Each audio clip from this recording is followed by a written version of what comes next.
바울이 로마서를 기록할 당시에 많은 성도들이 고난과 핍박과 박해를 받고 있었습니다. 이렇게 어려움을 당하게 되면 가장 큰 문제는 하나님의 사랑에 대한 회의입니다. 하나님 정말 나를 사랑하시는지, 사랑한다면 어떻게 이런 고난이 있는 것인지, 또 하나는 구원에 관한 확신이 흔들리게 됩니다.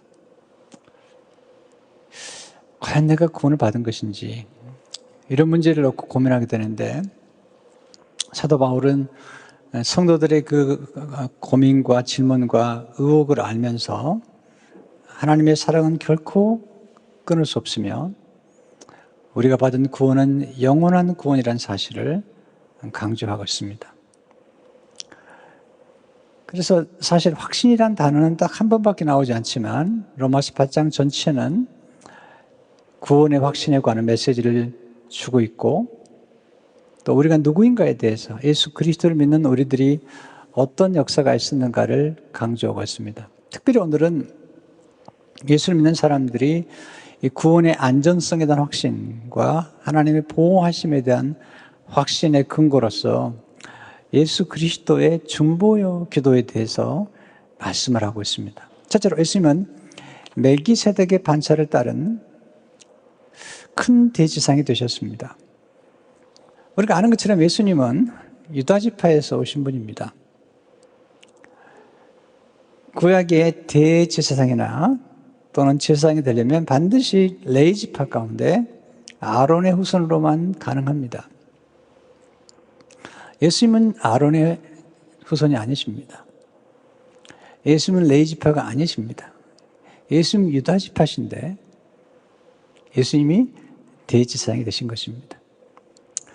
히브리서 기자는 히브리서 전체를 특별히 예수님의 대제사장의 모습을 보여주면서 아론보다 더 위대하신 예수님의 대제사장직에 대해서 설명하는 중에 아론보다 더 위대하다는 사실을 강조하기 위해서 예수님의 대제사장은 지금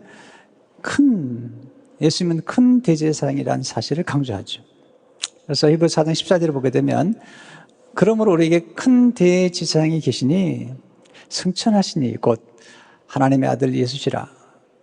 우리가 믿는 도리를 굳게 잡을지어다. 예수님을 가리켜서 큰 대제사장이라고 말씀하고 있죠. 히브리 10장 21절을 보게 되면 또 하나님의 집 다스리신 큰 제사장이 계시며 예수님을 이렇게 구분하는 겁니다.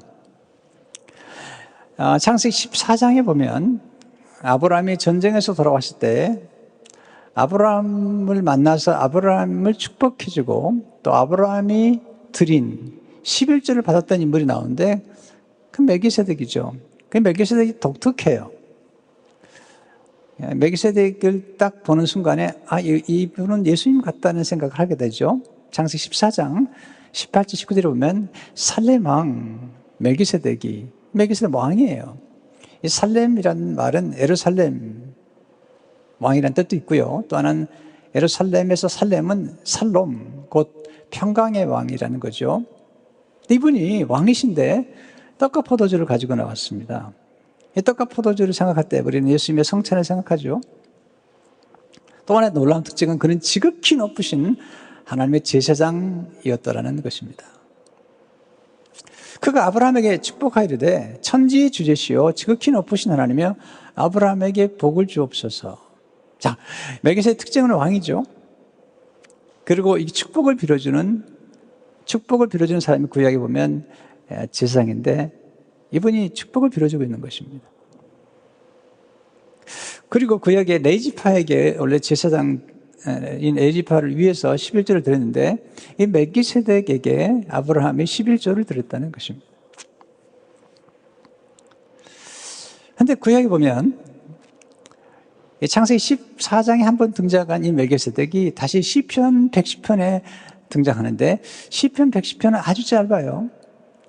아주 짧은데 이 시편 110편 속에 이 멜기세덱이 왕이라는 사실과 제사장이라는 사실이 이게 설명을 하고 있죠. 시편 110편 1절에서 2절을 보면 여호와께서 내 주에게 말씀하시기를 내 원수들로 내 발판이 되게 하기까지 너는 내 오른쪽에 앉아 있으라 하셨도다. 여호와께서 시온에서부터, 시온 예루살렘이죠, 주의 권능의 규를 내보내시니, 이 규라는 것은 왕권을 의미합니다. 규. 주는 원수들 중에서 다스리소서. 자, 구약에서 이 메시아닉 시라고 그러는데요, 예수 그리스도의 모습을 보여주는 시인데, 예수님이 오른쪽에 앉아 계실 뿐만 아니라 통치하신다는 거죠. 왕이라는 거죠. 근데 그 다음 4절을 보면 이분이 멜기세덱이라는 거예요. 여호와는 맹세하고 변하지 아니하시라 이르시기 너는 멜기세덱의 서를 따라 영원한 제사장이라 하셨도다. 아론의 제사장직은 영원하지 않아요. 근데 멜기세덱의 제사장직은 영원하다는 것입니다. 자, 영원한 왕일 뿐만 아니라 영원한 제사장인 이 멜기세덱의 반차를 따라 예수님 오셨다는 것입니다. 자, 이 놀라운 사실을 히브리서만 이 사실을 얘기하고 있습니다. 이렇게 설명을 해요. 예수님에 대해서 히브리서 5장 10절에 보면 하나님께 멜기세덱의 반차를 따른 대제사장이라 칭하심을 받으시니라. 4장에서 우리에게 큰 대제사장이 있다는 사실을 강조하고 우리가 그분 때문에 은혜의 보좌 앞에 담대히 나갈 수 있다는 사실을 강조한 히브리서 기자가 5장에 가서 예수님은 멜기세덱의 반차를 따라 오셨다는 사실을 강조하고 있습니다. 그러면서 놀라운 얘기를 해요. 히브리서 기자가 만약에 멜기세덱에 대해서 모르고 있다면 그 사람은 아직 신앙의 초보에 불과한 것이다. 자, 우리가 예수 믿는데, 우리가 지금 예수 믿고 있는데 만약에 멜기세덱에 대해서 들어본 적이 없다, 또 멜기세덱에 대해서 모른다, 그 사람은 아직 초보에 불과하다는 것입니다. 자, 히브리서 5장 11절 12절을 보게 되면 멜기세덱에 관하여는 우리가 할 말이 많으나 너희가 듣는 것이 둔함으로 설명하기 어려우니라. 때가 오래되었으므로 내가 마땅히 선생이 되었을 텐데 내가 다시 하나님의 말씀의 초보에 대하여 누구에게서 가르침을 받아야 할지어지니 단단한 음식은 못 먹고 젖이나 먹어야 할 자가 되었도다. 이 초보라는 것은 뭘 의미할까요? 네, 성경에 보면 초보라는 사실은 율법을 의미하는 겁니다. 율법. 자, 우리는 복음을 받은 사람들이라는 거예요. 복음을 받았는데 멜기세덱을 모른다면 아직도 율법에 머무른다는 것입니다. 왜 그런 줄 아십니까? 구약의 율법에 나타난 인물이 아론이잖아요. 모세잖아요. 그 율법이잖아요. 그 율법에서 가장 중요하게 역할이 되는 게 성전과 그래서 성전 안에서 일하는 대제사장이죠. 그리고 율법이죠. 근데 멜기세덱은 어떤 분이냐면, 멜기세덱은 복음으로 오신 예수 그리스도의 그 놀라운 그 복음의 역사를 설명해 주는 거예요. 그런데 이 놀라운 사실은 예수님의 제사장직분이 영원히 갈리지 않는다는 거죠. 히브리 7장 24절을 보게 되면 예수님 영원히 계심으로 그 제사장직분도 갈리지 아니하니라. 그러니까 아론의 후손들은 영원하지 않아요. 그리고 예수님 모시면서 끝났습니다. 예수님의 제사장직은 영원한 거예요. 예수님 영원한 왕이시면서 영원한 대제사장이신 거죠. 자, 이걸 우리가 아는 게 필요하다는 거죠. 둘째로 예수님 우리 구원을 위해 중보해 주시는 큰 대제사장이라는 사실입니다. 자, 이렇게 이제 멜기세덱의 얘기를 한 다음에 그럼 이 멜기세덱은 뭘 하는 분이냐? 이 얘기를 하는 거예요. 이 대제사장은 뭐 하는 분이냐? 7장 25절에 보면 그러므로 자기를 힘입어 하나님께 나아가는 자들을 온전히 구원하실 수 있으니 이는 그가 항상 살아계셔서 그들을 위하여 간구하심이라. 이분은 우리를 구원한 분이라는 거죠. 온전히 구원하는 분이라는 거죠. 예수님이신데 뿐만 아니라 우리를 구원하실 뿐만 아니라 우리를 위해서 항상 살아계셔서 간구하신다. 여기서 간구는 중보기도를 의미합니다. 자, 그러니까 예수님의 구원의 모든 구원의 역사는 예수 그리스도의 중보기도로 이루어졌고 예수 그리스도의 구속의 역사로 이루어졌다는 것입니다. 두 가지 의미를 가지고 있어요. 온전히 구원을 받았다는 사실은 예수님이 우리를 위해서 이루신 구원과 함께 예수님의 중보기도를 통한 구원의 역사를 강조하고 있는 것입니다.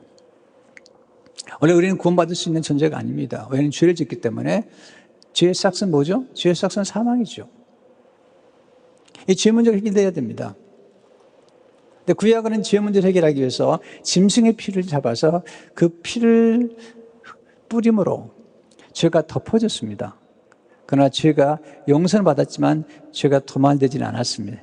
그래서 히브리서 9장 10절에 보면 염소와 송아지의 피로 하지 아니하고 오직 자기의 피로 영원한 속죄를 이루사 단번에 성소에 들어가시니라. 영원한 속죄는 한 번 우리 속죄하시면 그 속죄는 영원하다는 사실을 강조하고 있는 것입니다. 예수님의 피의 효력은 대단한 것입니다. 우리의 죄를 없이할 뿐만 아니라 그리고 완전히 우리의 구원을 이룬 것입니다. 근데 구약의 대제사장들은 해마다 다른 피로, 그러니까 짐승의 피인데 다른 짐승의 피로 해마다 바뀌어요. 한 번 죽은 그 어린 양이 영을 살해하는 게 아닙니다. 그 다음엔 또 다른 어린 양으로. 그래서 히브리서 9장 25절에 이렇게 얘기하죠. 대제사장이 해마다 다른 것으로 피로써 성소에 들어간 같이. 그러나 예수님은 그런 분이 아니라는 거예요. 예수님은 자주 자기를 드리려고 아니하실지니 그리하면 그가 세상을 창조한 때부터 자주 고난을 받았어야 할 것이로되 이제 자기를 단번에 제물로 드려 죄를 없이 하시려고 세상 끝에 나타나셨느니라. 자, 구약의 성도들은, 구약의 특별히 제사장들은 성막에서 일을 할 때 항상 서서 일을 했어요. 성막 안에는 의자가 없어요. 그 말은 뭐냐면 이건 굉장히 중요한 의미를 가지고 있는데 성막에는 안식이 없다는 거예요. 왜? 죄 문제가 해결되지 않은 까닭에. 구약의 제사장들은 죄 문제를 해결할 수 없어요. 왜냐하면 죄를 짐승의 피로 죄를 덮어주었지만 여전히 일이 끝나지 않았기 때문에 그 안에는 의자가 없어요. 서서 일을 섬겼어요. 그래서 히브리서 10장 11절에 보면요, 굉장히 중요한 의미를 가지고 있는 겁니다. 제사장마다 매일 서서 섬기며 자주 같은 제사를 드리되 이 제사는 언제나 죄를 없게 하지 못하거니와. 자, 서 있다는 것은 아직 일이 끝나지 않았다는 거예요. 굉장히 중요한 의미를 가지고 있습니다. 구약에서의 모든 제사의 역사는 일이 끝나지 않기 때문에 제사장들이 앉지 못했어요. 서 있어야 되는데 예수님은 앉으셨다는 거예요. 히브리서 10장 3절을 보게 되면 죄를 정결하게 하신 일을 하시고 십자가에서 높은 곳에 계신 지극히 크신 이의 우편에 앉으셨느니라. 이 말은 굉장히 중요한 의미입니다. 두 가지 의미를 가지고 하나는 뭐냐면 예수님께서 우리의 구속의 일을 완성하셨다는 거예요. 우리의 죄 문제를 다 끝냈다는 거예요. 구속의 일을 완성하셨기 때문에 이제는 앉으신다는 거예요. 쉬신다는 겁니다. 뿐만 아니라 이제 앉으셔서 우리 위해서 기도하신다는 거죠. 그리고 모든 세상을 통치하신다는 거예요. 곧 예수님은 모든 죄값을 다 지불하셨다는 거예요. 우리가 할 건 아무것도, 구원에 관해서는 우리가 할 게 아무것도 없어요. 우리는 가끔 오해를 하는데요. 내가 이렇게 살아야만 구원을 받는다고 생각하거나 내가 도덕적으로 그렇지 않습니다. 우리 구원은 철저하게 하나님에 의해서 주도되었고 하나님에 의해서 완성되었고 하나님에 의해서 보존되고 있는 거예요. 그런데 누가 우리를 대적하냐는 거예요. 하나님이 이미 다 구원하셨고 하나님이 우리를 하나님의 자녀로 삼으셨는데 누가 하나님이 위하시는데 누가 우리가 하나님 편에 서 있는데 아니 하나님 편인데 하나님의 편으로 삼았다는 거죠. 로마서 8장 31절의 메시지가 이런 거예요. 그런 이 일에 대하여 우리가 무슨 말 하래요? 이 일은 뭐냐면 하나님이 미리 선택하시고 하나님이 우리를 거듭나게 하시고 하나님이 우리를 거룩하게 하시고 하나님이 우리를 영화스럽게 만드신 이 모든 일에 대해서 우리가 무슨 말 하냐는 거예요. 다 하나님이 하시고 있다는 거예요. 만약 하나님이 우리를 위하시면 누가 우리를 대적하냐는 거예요. 우리는 처음부터 하나님이 놀라운 주도 안에서 이렇게 믿고 있는 거라는 거죠. 그러면서 33절을 보시면 누가 능히 하나님께 택하신 자들을 고발하리요. 누가 고발하냐는 거예요.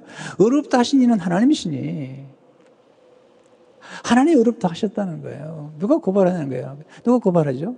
성경에 보면 고발하는 이는 셋이에요. 첫째는 율법이 우리를 고발해. 율법이. 법이 너 죄인이야 이렇게. 또 하나는 율법을 타고 역사하는 사탄이에요. 우리가 죄인한 사실을 율법이 말하면 그래 너 죄인이지? 하고 우리를 참수하는 자가 있는데 그런 마귀예요. 그래서 요한계시록 12장 10절을 보게 되면 우리 형제들을 참수하던 자, 곧 우리 하나님 앞에서 밤낮 참수하던 자가 쫓겨났고 우리를 계속 고발하는 거예요. 이게 누가 마귀가 하는 거예요. 근데 왜 밤낮 참수했다고 그랬어요? 마귀가. 또 하나 우리를 참수하는 게 있죠. 우리 양심이에요. 양심은 중요한 거예요. 우리 양심을 통해서 우리가 죄를 깨닫기도 하고 얼굴이 빨개지기도 하고. 그러나 우리 양심이 우리를 참소하고 고발한다고 하는 것은 굉장히 중요하면서도 사실은 우리가 좀 생각해 봐야 됩니다. 어떤 분이 이렇게 얘기하더라고요. 자기는 예수님 용서한 거 믿겠는데 자기를 용서하지 못하겠다는 거예요. 자기 양심이. 그렇게 얘기하는 거예요. 그러지 말라는 겁니다. 우리를 하나님의 사랑에서 끊을 수 없는 것 중 하나가 우리의 양심도 끊을 수 없다는 겁니다. 아니, 어떻게 보면 우리 알량할 양심이죠. 우리 양심은 중요합니다. 그러나 우리 양심이 예수 그리스도의 피로 성화되어야 하는 양심이어야지 우리 스스로 자기 의를 내세우거나 내가 꽤 괜찮은 사람인 것처럼 스스로 얘기하는 그 양심은 잘못된 양심이라는 거죠. 예수님이 오셔서 그 모든 문제 해결해 주셨어요. 왜? 우리를 참소하는 율법과 마귀와 심지어 우리 양심까지도 하나님께 가지고 가서 우리를 대변해 주는 거예요. 우리를 변호해 주는 겁니다. 곧 우리 구원의 증거와 제3의 근거는 우리에게 있는 게 아닙니다. 오직 예수 그리스도, 곧 예수 그리스도와 하나님 아버지께서 하신 일, 하나님 아버지께서 무슨 일 하셨죠? 로마서 8장 32절이에요. 자기 아들을 아끼지 아니하시고 우리 모든 사람을 위하여 내주시니까 어찌 그 아들과 함께 모든 것을 우리에게 주시지 아니하겠느냐. 아니, 아들을 아끼지 않고 내주셨다는 거예요. 이게 하나님의 사랑이라는 거죠. 자, 이 말씀은 요한복음 3장 16절과 연결되어 있어요. 하나님이 세상을 이처럼 사랑하사 독생자를 주셨으니, 아끼지 않고 주셨으니 이는 그를 믿는 자마다 멸망하지 않고 영생을 얻게 하려 하심이라. 우리가 영생을 얻게 된 것은 하나님이 아들을 내어주셨기 때문에, 그를 믿기 때문에 주어진 것입니다. 세 번째, 예수님은 우리의 영원한 안전을 위해 중보해 주시는 큰 대지상이십니다. 자, 히브리서 7장 25절에서 우리는 예수님이 온전한 구원을 위한 그 구원에 이르주실 뿐만 아니라 우리의 온전한 구원을 위해서 중보한다는 사실을 우리는 배웠습니다. 로마서 8장 3, 4절 보시면 누가 정죄하여 죽으실 뿐 아니라 다시 살아나시는 그리스도 예수니 그는 하나님 우편에 계신 자요 우리를 위하여 간구하신 자시니라. 자, 여기서의 간구는 구원을 위한 간구보다도 구원받은 백성들을 보존하기 위한, 하나님의 사랑에서 끊을 수 없도록 보존하기 위한 간구라는 것입니다. 특별히 예수님의 중보기도는 이 보존을 위해서, 안전을 위해서 하는 기도가 많아요. 요한복음 17장 15절에 보면 내가 비옵는 것은 예수님의 중보기도예요. 그들을 세상에서 데려가시기 위함이 아니요 다만 악에 빠지지 않게 보존하시기를 위함입니다. 대단히 중요한 기도죠. 우리가 승리할 수 있는 그 근거가 어디 있을까요? 예수님의 기도 때문이라는 거죠. 로마서 8장 30절 보면 그러나 이 모든 일에 우리를 사랑하시는 이로 말미암아 우리가 넉넉히 이기느니라. 우리가 살다 보면 너무 고난도 많고 지금처럼 이 정말 코비드 19에다가 또 정말 조지 플로이드의 사건으로 말미암아서 가슴 아픈 일이죠. 근데 이 모든 것을 섭리하고 통치하신 분이 계셔서 우리를 승리케 하신다는 사실을 강조하고 있습니다. 우리 의지보다도 더 크신 의지, 그 하나님이 우리를 붙잡아 주시는 거예요. 아니, 우리가 하나님을 붙잡은 게 아니라 하나님이 우리를 붙잡아 주기 때문에, 그리고 그 하나님의 아들 예수님이 우리를 위해서 기도해 주기 때문에 우리가 지금 보존되고 있는 거죠. 네 번째, 하나님은 우리 예수님과 함께 중보기도를 세우셨다는 것입니다. 이것 정말 영광스러운 사건인데요. 지금 이 구원의 사건을 바울이 얘기하면서 로마서 에베소 쭉 얘기하면서 하나님 아버지가 주도하신 일에 대해서 예수님이 이루시고 또 성령님이 함께 역사하셨다는 사실을 강조해요. 그리고 구원의 영광스러운 극치는 뭐냐면 우리가 예수 그리스도의 피와 예수님을 통해서 하나님 아버지 앞에 담대히 나아갈 수 있는 그런 법적인 신분을 얻었다는 거죠. 법적인 신분을 얻었다는 거죠. 그래서 에베소 3장 12절을 보게 되면 우리가 그 안에서 그를 믿음으로 말미암아 담대함과 확신을 가지고 하나님께 나아감을 얻느니라. 여기서 그를 믿음으로 예수님 안에서 담대함과 확신을 가지고 하나님께 나아감을 얻느니라. 자, 사도 바울이 그리고 성경에서 말하는 이 담대함과 확신의 근거는 뭘까요? 우리의 선행일까요? 우리의 헌신일까요? 아닙니다. 예수님의 피입니다. 히브리서 10장 19절을 보게 되면 그러므로 형제들아 우리가 예수의 피를 힘입어 성소에 들어갈 담력을 얻었나니, 예수의 피의 능력으로 우리가 구원을 받았습니다. 거듭났습니다. 그리고 지금도 계속해서 거룩해지고 있는 것입니다. 자, 바울은 고난을 얘기합니다. 그러나 우리가 기억할 게 있습니다. 고난이 우리를 거룩하게 인도하는 건 사실이지만 우리를 거룩하게 만드는 것은 고난이 아닙니다. 그럼 고난이 우리를 거룩하게 만드는 하나의 수단이 될 수 있는 가장 유일한 길은 이 고난을 통해서 하나님께 나아가는 것입니다. 하나님께 돌이키는 것입니다. 이것이 회개입니다. 뿐만 아니라 하나님께 나아가서 우리가 죄를 고백할 때 그때 예수 그리스도의 피가 우리를 거룩하게 하는 것입니다. 고난은 하나의 수단에 불과한 것입니다. 고난을 겪었을 때 그 고난을 가지고 그 고난이 우리의 질병이든 실패든지 아니면 이런 재난이든지 간에 그 고난을 가지고 하나님께 나아가서 하나님 앞에 기도할 때 그때 성령의 도우심과 예수 그리스도의 피가 우리를 거룩하게 만드는 것입니다. 그런데 거기서 끝나지 않습니다. 하나님의 은혜가. 우리의 죄를 용서하시고 또 우리를 구원을 이루신 것에서 끝난 것이 아니라 우리를 예수님과 방불한 그 위치에 올려놓으셨다는 것입니다. 그게 뭐냐, 왕같은 제사장이 되었다는 거죠. 베드로전서 2장 9절에 보면 그러나 너희는 택하신 족속이요 왕같은 제사장들이에요. 이게 굉장히 중요한 표현이에요. 왜냐하면 구약은 분명히 말씀드렸지만 구약의 제사장은 절대로 왕이 될 수 없어요. 근데 신약의 우리들은 왕같은 제사장이 된다는 거죠. 왕처럼 다스리면서 또한 제사장처럼 기도할 수 있다는 겁니다. 어떻게 가능하죠? 우리가 아론의 설이 아니라 예수 그리스도 왕같은 제사장, 그 멜기세덱 왕이면서 제사장이었던 그 멜기세덱의 반차를 따라 큰 대제사장이 되신 예수 그리스도를 믿음으로 그 계보에 의해서 왕같은 제사장이 된 것입니다. 근데 우리가 예수 믿고 나서 하나님의 자녀가 될 뿐만 아니라 우리가 왕같은 제사장으로 이 존귀케 되는 자리를 이뤘는데 아론보다도 우리가 얻은 존귀가 더 존귀하다는 사실을 성경 강조하고 있습니다. 왜 그렇죠? 아론은 왕은 아니었거든요. 아론은 레지파였거든요. 그런데 우리는 지금 아론과 레지파보다 더 앞서 계시고 더 위대하신 멜기세덱의 반차를 따라서 우리는 제사장뿐만 아니라 왕같은 곧 예수님처럼 다스리고 또한 기도할 수 있는 이 놀라운 역사를 경험하게 됐다는 것이죠. 어떻게 가능하죠? 요한계시록 3장 20절에 보니까 이기는 그에게는 내가 내 보좌에 함께 앉혀주기를 내가 이기고 아버지 보좌에 함께 앉은 것과 같이 하리라. 예수님께서 우리를 예수님의 보좌에 함께 앉으셔서 왕처럼, 우리는 예수님은 아니지만 예수님 우리를 예수님과 함께 상자로 삼으실 뿐 아니라 우리를 왕같은 제사로 부르셔서 함께 앉아서 예수님과 더불어 함께 통치하고 함께 중보하는 자리에 앉게 하셨다는 것입니다. 이게 얼마나 영광스러운 것입니까? 얼마나 놀라운 비밀입니까? 바울이 강조하는 게 뭐냐면 바울은 어떤 고난과 고통이 있다 하더라도 반드시 기억해야 될 사실은 하나님의 사랑이라는 것입니다. 하나님의 구원의 확신이란 또 하나는 뭐냐면 우리의 신분이라는 것입니다. 그래서 바울은 감옥에서도 기뻐했습니다.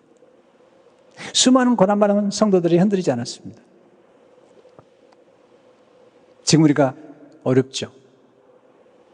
그렇지만 바울은 얘기합니다. 하나님의 사랑에서 끊을 자가 없을 것이며 우리는 이미 예수님과 함께 왕같은 제사장이 됐다는 사실을 강조하고 있습니다. 하나님 중보기도자에게 복된 상을 허락해 주시죠. 여러분, 중보기도를 드리는 사람이 구약의 제사장들인데요.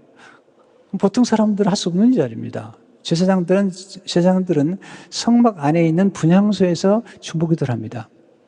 근데 대제사장은 정말 존귀합니다. 왜냐하면 대제사장들은 앞에 12개 보석과 양쪽에 6개, 12개 보석을 딱 가지고 그게 12지파입니다. 온 이스라엘 백성들을 어깨에 메고 가슴에 품고 나중에 지성소에 들어가서 하나님 은혜의 보좌 앞에 나가서 중보기도를 하는 것입니다.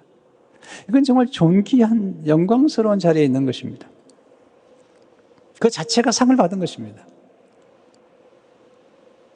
내 문제는 구약에는 아무나 대제사장이 될 수 없었던 겁니다.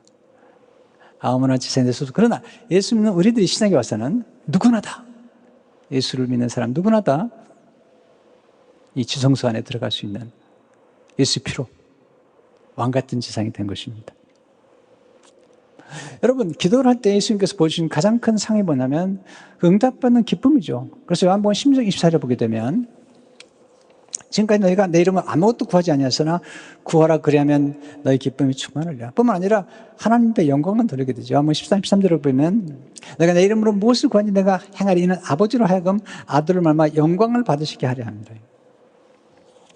예수님이 중보기도를 하셨잖아요. 이사야서 10장 12절을 보니까 그러나 그가 많은 사람의 죄를 담당하며 범죄들을 위하여 기도하였느니라.